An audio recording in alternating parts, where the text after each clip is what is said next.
Hello, welcome to LitFest Online. I'm Lucy Popescu, chair of the Authors Club. And we set up this festival really to help those authors who had books coming out during the lockdown and know where to promote them. Now, Amanda's book, The Golden Rule, was due out in June. It's coming out in July, so we're very lucky to be getting a sneak preview. Remember that you heard about it first here. Welcome, Amanda. Hi. Hi, nice to be here. So, Hannah and her husband, Jake, are going through a nasty divorce. He's seeing someone else and keeps forgetting to pay the rent on the North London ex-council flat she shares with their daughter, Maisie. As the child of a single parent from Cornwall who got to Durham University to read literature, Hannah never thought she'd end up cleaning to make ends meet or having to visit a food bank. When she takes a train to visit her dying mother, Hannah finds herself drawn to a woman sitting in first class. Jinni and Hannah share their marriage woes before Hannah finds herself agreeing to murder her husband in return for having Jake killed by Jinni. It's the perfect crime. What could go wrong? In Cornwall, Hannah takes a job working for the man she's supposed to kill, a huge, angry, uncouth designer of computer games. He's trying to sell his parents' rundown estate so he can pay off his ex-wife and move on. Hannah, too, is almost mad with rage and misery. Her job gives her every opportunity to commit murder. But whose story should she believe? So, abusive husbands, murdering wives. What inspired your latest novel and that particular scene on a train? Well, obviously that particular scene is taken from Patricia Highsmith's classic Strangers on a Train, but with women instead of men, which I think does change a lot of things. What inspired me to think of it was really the research I did for The Lie of the Land, which is also about a couple trying to divorce. And that The Lie of the Land is a black comedy, but this is much darker. And the reason for that is that some of the material that I found when interviewing women about what they were going through, and some men too, I may add, during a divorce, was so dark that I thought I actually have to write a much darker book. And the phrase that kept cropping up, which absolutely astonished me, was, "It would be so much easier to be a widow." And the moment I heard that 3 times, I thought, this is clearly something I've got to write about. So I began to think, how could you write a novel in which 2 women agreed to murder each other's husbands? And I'm very familiar with the train journey from London down to not to Penzance, but to Exeter, because I've got a second home in Devon. And it kind of grew out of that mixture of the literary and the real life. And in your afterword, you mentioned Beauty and the Beast and the ancient Greek myth of Eros and Psyche. Without giving anything away, how do these play into your novel, and what attracted you to these classic tropes? Well, the origin of Beauty and the Beast is the myth of Eros and Psyche, and that too, interestingly, also has an agreement for a woman to murder a stranger. Psyche's never seen her quote unquote husband, but her sisters persuade her to take a dagger and a candle, rather importantly, to kill him, because they say he must be a monster. So obviously this then rather played into this idea of, how do you know who's telling the truth? How do you know who the real monster is? Which is a question that I'm endlessly fascinated by. I mean, fiction is, as it were, a lie that tries to tell the truth. And truth and lies are always part of what every serious fiction writer, I think, is involved in pondering and exploring. I've always been obsessed with Beauty and the Beast anyway, because it's very much about who people really are beneath what they look like. And this is a novel full of truth and lies. And why does Cornwall provide such fertile ground for your recent work, and in particular your examination of the state of the nation and the Brexit debate? Well, basically because both of them voted so strongly to leave, despite being hugely dependent, particularly in Cornwall's case, on EU money. And that interested me a lot. When we first got our home here, and it really is a home, it's not just a sort of place we go to once a year, we were classic Londoners. We had no idea how strongly the people outside the capital in particular felt about the EU, rightly and wrongly, and this tremendous antipathy towards it. And I think when we began to see that, to see the gigantic posters urging people to vote for Brexit and, you know, down with the EU and so on, we were kind of amazed and alarmed. But the more we talked to people down here, the more we could see where they were coming from, even if, you know, we personally disagree. So that's an interesting thing to write about. I always look for conflict in my novels. I think that's how you find out, you know, if you are going to try and write about the nation, conflict is always the way through. So, you know, I hope I've got it right. People who know Cornwall much better than I do assure me that I have captured it, which is a relief. And I'm very sympathetic to the depth of feeling about, you know, the poverty and the lack of opportunity, and also the way they've been so neglected. Nobody cared in London about Cornish fishermen until they stood up and made people care and changed the future for all of us.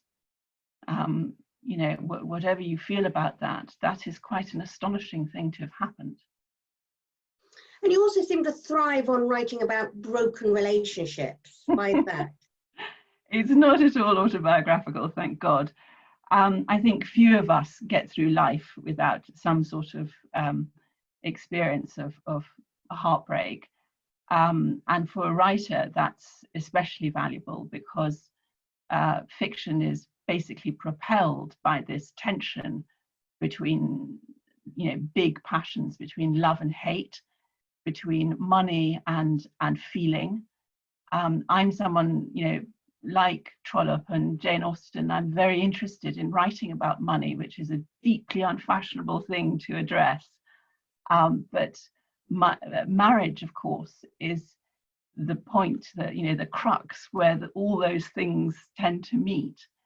And so Hannah being, you know, poor, doubly poor because she's from a poor background, she's the child of a single parent, and she's now a single parent herself, is someone who, you know, really feels very deeply the humiliation and anguish, not just of disappointed love, but also of having hoped to escape poverty and being plunged back into it in the most horrible way.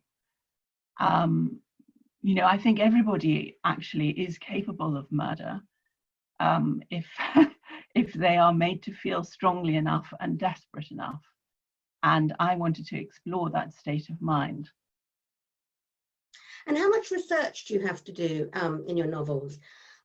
I know Hannah suffered sexual harassment in an advertising agency. You too worked briefly as a graduate trainee in one, didn't you? I did, and you know, I did draw on that, although it's now a long time ago. And I also drew upon my experience, which was much, you know, just as harrowing in a way, of being a domestic cleaner.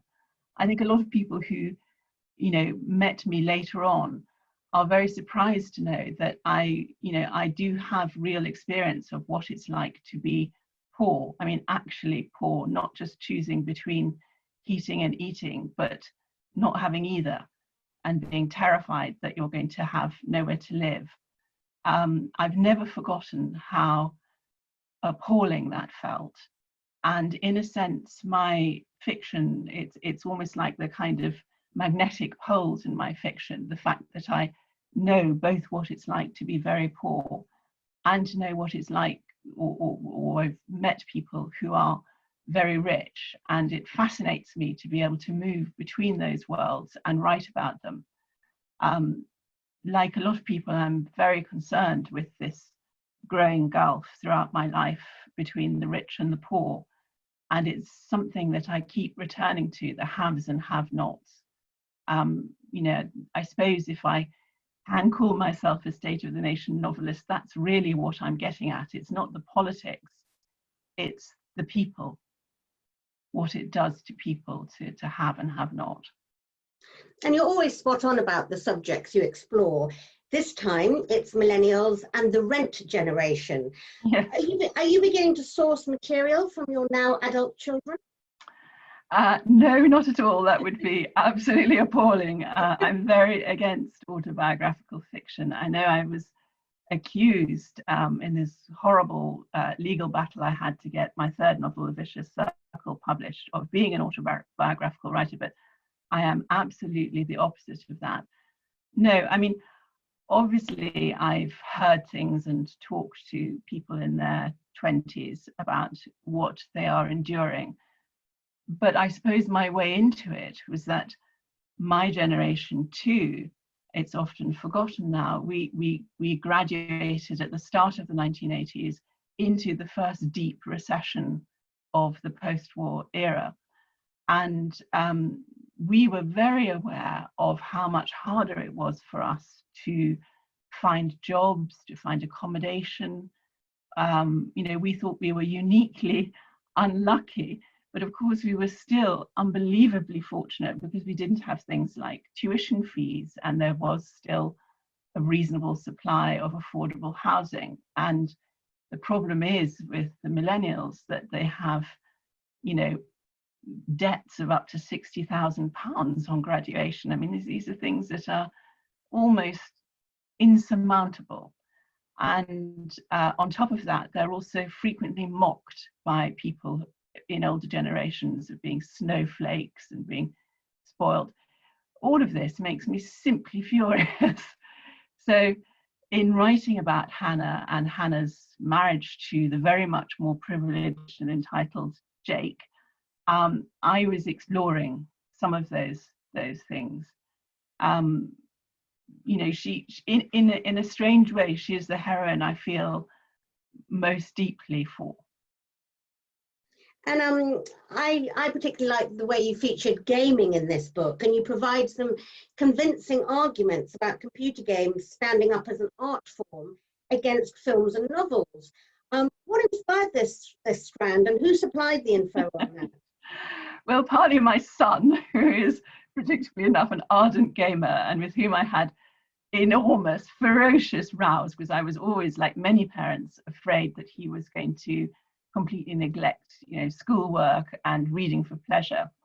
And we had long debates about, you know, what these games did. And he is now a trainee barrister, and he was very good at persuading me that actually I should look at these things again, which I did. That the adrenaline was too much for me, but I did see that this fusion of many arts, because it's like the early days of film. It's got image, it's got music, it's got script.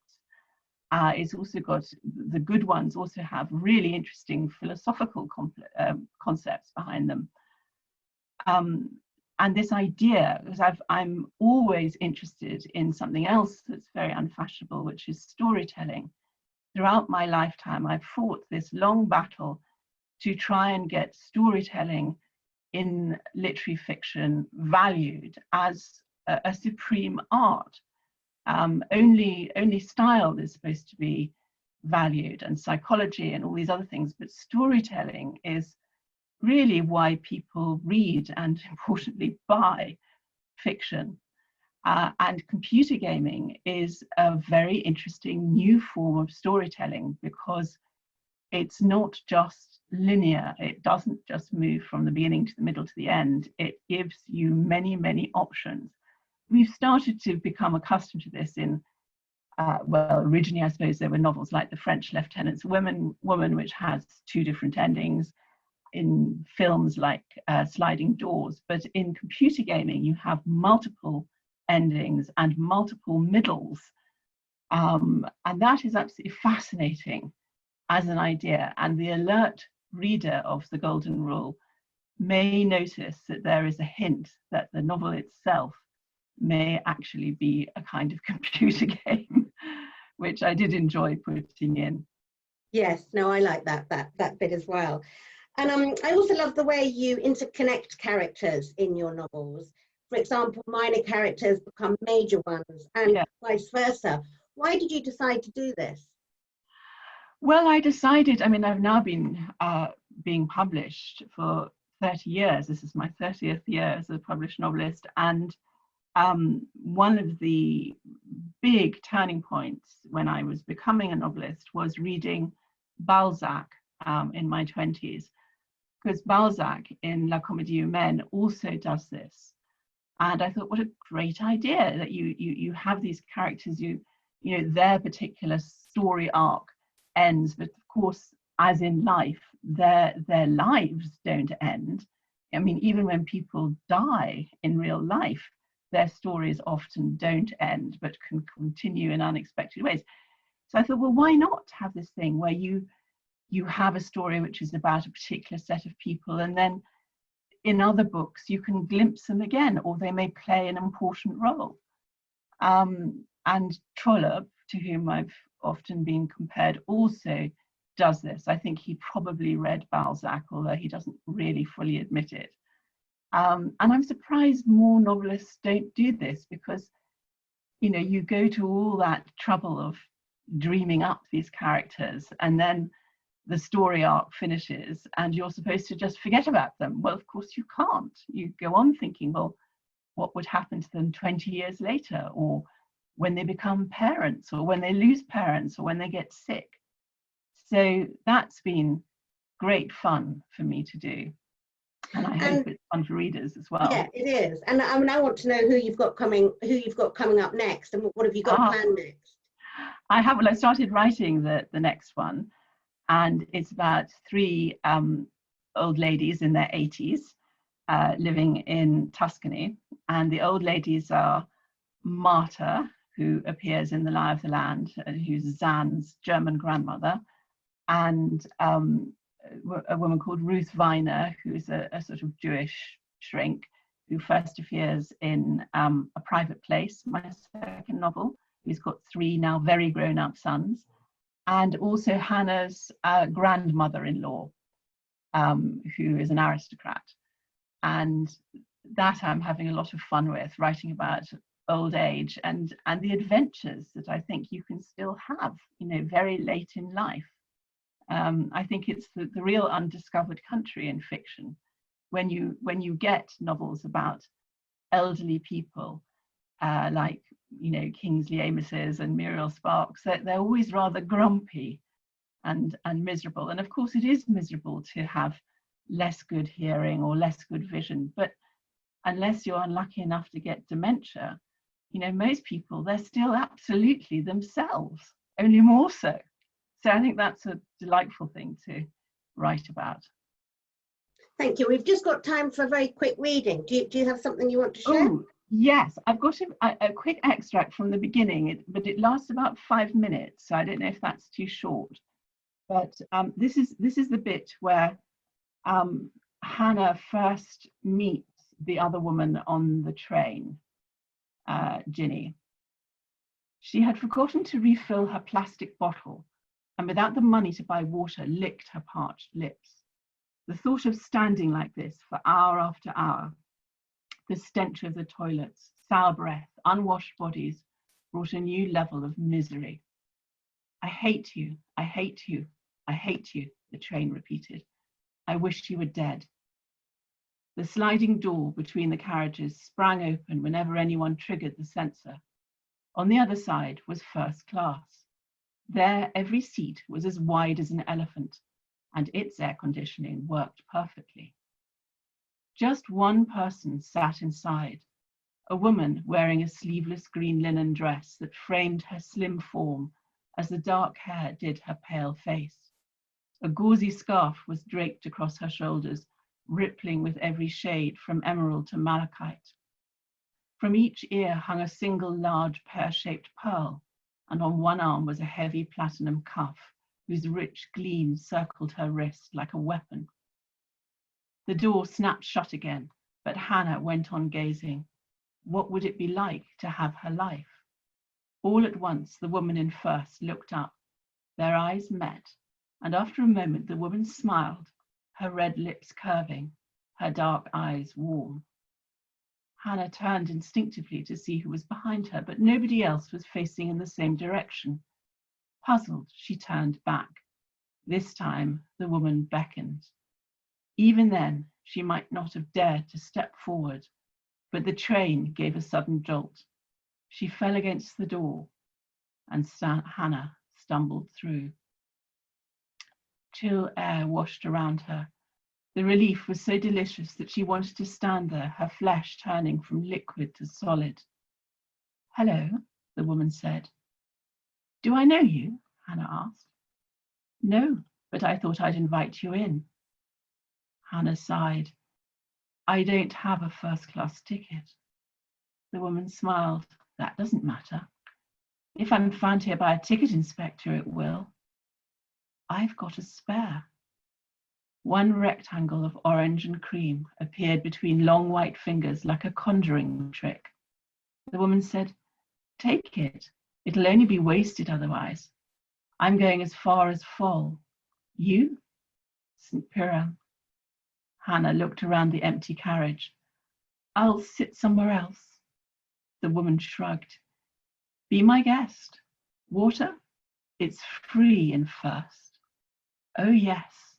Yes, please." She drank a whole bottle, gasping. "I'm Jinni." "Hannah, pleased to meet you. Holiday?" "No." She twisted her wedding ring on her finger, conscious of her uneven nails. Jenny held up her own hand. There was a plain platinum band, also loose. "Is your husband a shit?" A concentration of venom changed Ginny's face like a convulsion.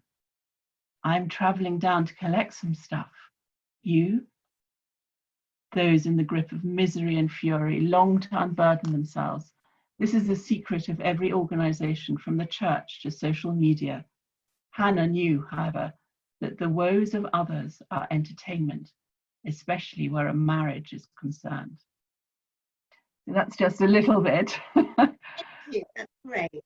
And it was lovely talking to you. Thank you so much, too, Lucy, for giving us this wonderful preview of your book. And everyone look out for it in July. July. Yeah. Thank you, Amanda. Thank you so much, Lucy.